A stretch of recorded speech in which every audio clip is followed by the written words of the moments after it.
ဖုန်းတွေဝယ်ငန်းနီ RAM များဝယ်ရမလား straight များဝယ်ရမလားဆိုပြီးတော့စိတ်ညစ်နေပြီလားနောက်ဆက်မခံပါနဲ့ဒီဗီဒီယိုအဆုံးထိကြည့်လိုက်ပါ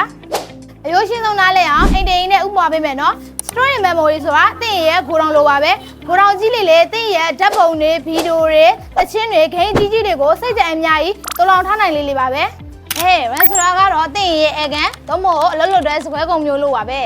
စကွဲကုန်ကြည်ကြဝင်းရှိမှအလုံးမျိုးစုံကိုတစ်ပြိုင်တည်းတင်လုပ်လို့ရမှာပါနော်ဒါကြောင့် RAM ရဲ့ဖုန်းတွေက Facebook သုံးရင်ချက်ရင်တစ်ဖက်ကဂိမ်းဆွဲရင်တောင်ဖုန်းလုံးဝထင်မသွားပဲ app တွေကိုအခုအပြောင်းတအားမြန်စရာဖြစ်ပါရဲ့နော်ကဲဒါဆိုပါကိုဦးစားပေးမလဲကိုကဖုန်းထဲမှာ app တွေကိုတစ်ပြိုင်တည်းအများကြီးထည့်သုံးတတ်တဲ့လူဆိုရင် RAM များတာကိုရွေးပါကိုကဓာတ်ပုံတွေဗီဒီယိုတွေအများကြီးရိုက်တတ်တယ် data တွေအများကြီးကိုသိမ်းထားခြင်းနဲ့ဆိုရင်နော် storage များတာကိုဦးစားပေးရှင်းတင်ပါရဲ့နော်အကောင်းဆုံးကတော့ RAM ရော storage ကိုအမိုက်စားပါတဲ့ဖုန်းတွေကိုရွေးချယ်တာအကောင်းဆုံးပါပဲကျမတို့ဆိုတဲ့ဘက်မှာဆိုရင် RAM ကို 4K ကနေ 12K အထိ storage မှာဆိုရင်64ကနေ512အထိပါဝင်တဲ့ဖုန်းတွေကိုအယောင်ဆုံး model ဆုံးအသက်ရှိနေပြီမို့အခုပဲလှမ်းခဲ့ဖို့ဖိတ်ခေါ်ပါရနော်နောက်ထပ်နည်းပညာသစ်တွေအတွက်ဆိုတဲ့ဘက် TikTok နဲ့ Facebook ကိုလည်း like and follow လုပ်ပေးထားပါအောင်နော်